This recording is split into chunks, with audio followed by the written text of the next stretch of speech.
Amanya ndobozi bamtimes SMX representing straight out SMX media engambo bulijjo ze tulina inno bandi banga bazimenyeyo ne reality eri maaso go bulijjo tukimanyi bulungi nyombo Eddie Kenzo bambi atutte bango okubeera nga alaba ku muwala we omulungi gwe bayite Amal okuva Rema Namakula we yapakingamu eswi n'anoba n'agenda wa Sebunya ne bayanjula embaga gye tulinze bulijjo Rema Namakula yali n'omwana we n'owa Eddie Kenzo gwe bayise Amal Rema Namakula yagenda naye si mu bubi wabula mu bulungi kubanga Rema Namakula niwe yandigambye mbu omwana kamuleke Eddie Kenzo yansobodde kubeera nga amulabirira engeri omusajja gyali businessman atambula wano nawali afuluma mu nsi saawa yonna kubanga naye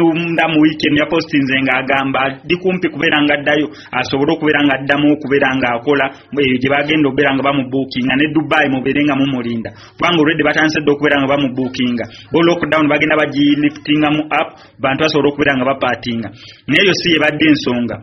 yabadde mweno wiki tulaba Eddie Kenzo ng'ali wamu ne Amal Musuuza kati awo engambo zitezi bulijjo ze tulina mbu bambi Rema Namakula atakkiriza Eddie Kenzo okulaba ku mwana we Rema Namakula alemera omwana we Eddie Kenzo biki nebibeera nga bivuddewo bulijjo bali mu nteesaganya nera oyo yali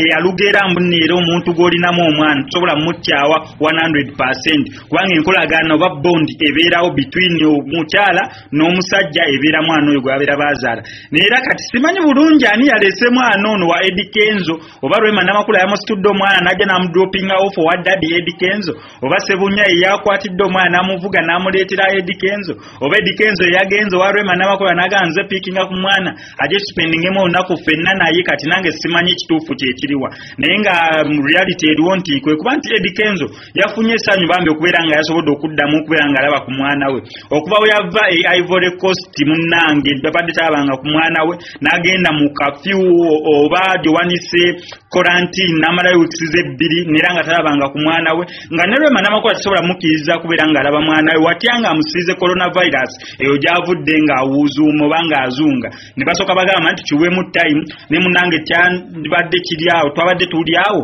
nga Eddie Kenzo ali wamu n'omwana nga awulira essanyu n'abifaananyi n'abipostinga bulungi nnyo ekitegeeza mbu Rema Namakula talina bulabe bonna na Eddie Kenzo ate ne Eddie Kenzo talina bulabe bonna na Rema Namakula bonna baagala omwana waabwe era baagala omukuza nga bali babiri however in a separate way nti Rema Namakula obeerako naye nange Eddie Kenzo nembeerako naye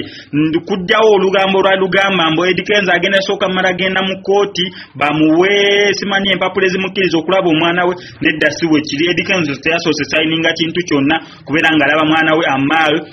era bamuleesa bifaananyi bimulaba omwana yabadde ku big talent gye tumanyi obulungi wali ofiisi za Eddie Kenzo omukulu ne babeera nga baspendinga olunaku bonna kwegamba ne banyumyamu ng'omwana ne taata kubanga ne Amal ng'omuntu bulijjo amisinga Eddie Kenzo ne Eddie Kenzo ng'omuntu ye tumulaba almost every week tenza kuyitawo nga tapostinze ekifaananyi kya mwana we however abadde talina ebifaananyi bye biri original ye n'omwana we wabula nga downloading ebyo Rema Namakula byabeera postinze naye kya downloading nasobola okubeera nga naye apostinga naye amawulire agesanyu agalo gali nti Eddie Kenzo asobola okulaba muwala we wonna we yeetaagira basobola okwegerezeganya wamu ne Rema Namakula ne babeera nga basobola okubeera nga bakuza omwana waabwe mu laavu ennyingi amanya ndowooza nsigadde nze mu SMX representing straight out SMX media obeera agadde story yange nkoze kamusaba mbe subscribing like nga to commenting mu SMX I sign out